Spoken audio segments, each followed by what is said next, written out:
I could talk for hours about the toxicity of Hollywood romantic movies and the influence they have on our beliefs and the way we look at relationships, but this one thing is often so overlooked.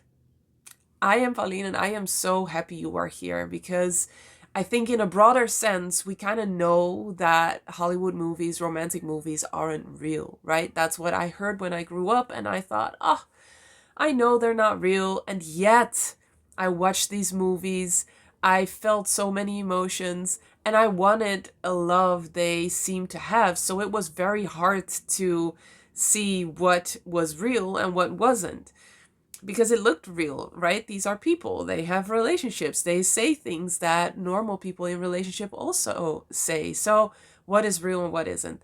That might be a topic for a whole different video. But in this video, I want to dive into one single aspect just to show you how much movies have an influence on us. Because it is not, this one thing is not that movies are just a bad example of relationships and that's why you're hesitant to just be happy in relationships. It's a very specific thing and so many movies use this. So what is it? Have you ever noticed that when a couple is happily together, happily married, preferably for a long time in a movie, what usually happens? One of them dies, right? This is so prevalent in movies, not even only in romantic movies, but movies across the board. And I think it is a thing that is overlooked so often, and especially the influence it has on us. And so it was so interesting to me that I had this epiphany that I noticed myself getting tense when I felt genuinely happy in my relationship. When I was just like, ah, yep, this is, this is good. I'm happy. He's happy. We're happy together. And I started feeling tense. And this was well into my healing journey. And so I looked at my trauma. Where does this come from? Why am I feeling tense? And it definitely had something to do with being afraid of things being taken away when I'm too happy. I'll dive into that a little bit later.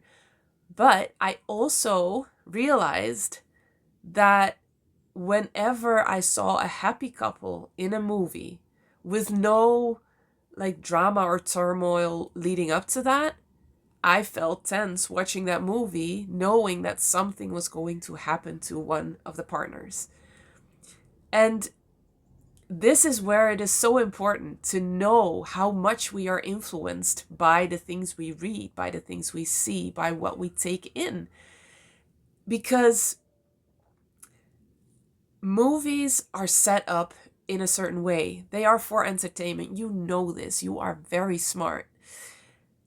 And yet, our brains cannot really distinct whether it's real or not what we see happening, especially if we have all these emotions and feelings going on while watching this. And so these movies set up scripts based on wanting to create as much emotion in you as possible. So when that's a thriller or a horror movie, it's fear. And when it's a romantic movie, it's feelings of love. And actually, studies show that your hormones are even being influenced by watching movies. I have this specific study. I'm going to name it. It's a study by Professor Oliver Schultheis from the University of Michigan in 2004 on the impact of films on hormonal levels. And he found that watching romantic scenes increased progesterone levels by an average of 10% in both men and women. So the direct influence is pretty huge, and your subconscious doesn't know whether that, is real or not, that that's a movie and so it is not real. It is all based on a script. So it is so important to know how much it influences us so that we know, okay, these scripts are built in a certain way. When we want people to feel as much as possible, we have to set up the story to create as much emotion when things happen. And so when a couple is just, okay, has an okay marriage, um, not really like perfect, super happy, it will create less of an emotion in you when one of the partners dies. And so to create the most emotion, they will preface that by showing a very happy couple, showing them very much connected and being in love, so that when something happens, that will create the most emotion. And we have to have a reason to feel sad about somebody dying in a movie. And I think maybe unconsciously we know this. We know that that's how scripts are built, but we don't know how much that influences us. So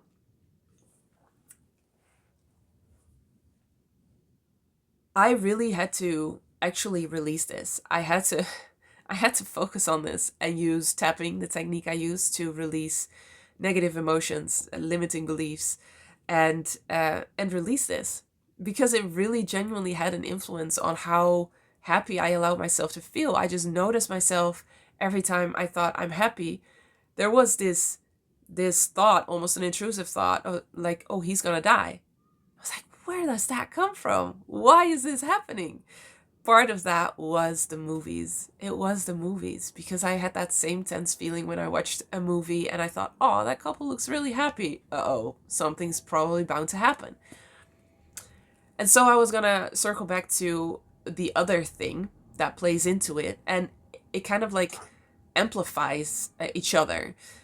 So when you have the fearful avoidant attachment style, chances are that you also have a fear of things being taken away due to the incoherent behavior of your fearful avoidant parent. They could be very loving, they could be very giving, they could be very charming, and make you feel special and loved, and that could just change in an instant. And that's very scary for a child when you don't have any control over that. No matter what you do, that happens. That is very scary. And so a lot of fearful avoidants develop this fear that when they are happy, something will happen to take that away. It's also that a lot of fearful avoidants grow up with the feeling that you should feel bad. You should feel bad. You shouldn't feel too happy. And that is usually just because your fearful avoidant parent has a really hard time being happy. And so it can be triggering if you're just really happy. I remember getting the remark, why are you so elated when I would be happy? And that also just gave negative associations with being happy. So it definitely isn't only the movie, but I wanted to dive into this really small specific thing today just to show you that sometimes our beliefs and our the way we view relationships, the way we feel about relationships, it doesn't all have to come from trauma, just trauma. Sometimes it just comes from what you've learned along the way, what you've picked up, the beliefs that you've picked up along the way. And this is why it's very important to not only focus on healing, but to focus on where you want to get to, on the end destination. And that is, you want to be happy in your relationship, right? You want to allow happiness to be there for as long as possible, because it's not very realistic to always be happy at all times. I don't think any happy couple has ever been happy 100% of the time. But you want to at least be able to allow yourself to feel good and feel happy as much and as long as you can. And so when you know that, then it is so much easier to figure out what is holding you back from that. Instead of you wanting to heal all the things and be perfectly healed before you maybe someday allow yourself to be happy. That is a road. It might work, but it is a long and arduous road. And unfortunately, it is one that a lot of therapists take. A lot of therapists and psychologists don't take the time to actually see where you want to get to and release the blocks that are holding you back from getting there. So that's why I'm so passionate about finding that endpoint and then releasing what is holding you back, because there could be a lot of other trauma still there, and yet you can allow yourself to be very happy. There are so many people in the world that have trauma, but that are really genuinely happy and that are functioning well. So you don't have to heal everything. So that's where Healed and Happy, the online program, is also focused on. Just figuring out what you want, where you want to get to, and then releasing and healing what doesn't serve you to get there. And that is the fastest route to healing. So this was a little bit of a different a little bit of a different video about movies. Let me know if you like this, because seriously, I can talk for hours about Hollywood movies, about specific movies. The Notebook, for instance, I've done masterclasses that have gone for 2 hours, 3 hours, just on the Notebook. And how it leads us to being unhappy in our relationships. So it's not just, bashing on movies and saying, oh, this is toxic, that is toxic. The only thing I'm interested in is you being happy and you allowing love and support and nourishment and all the good things in life. And a lot of movies actually are not serving you in that regard. So if you want to know more about that, how Hollywood movies influenced us, how they make us unhappy, let me know, because I would love to do more videos on that if it is helpful for you.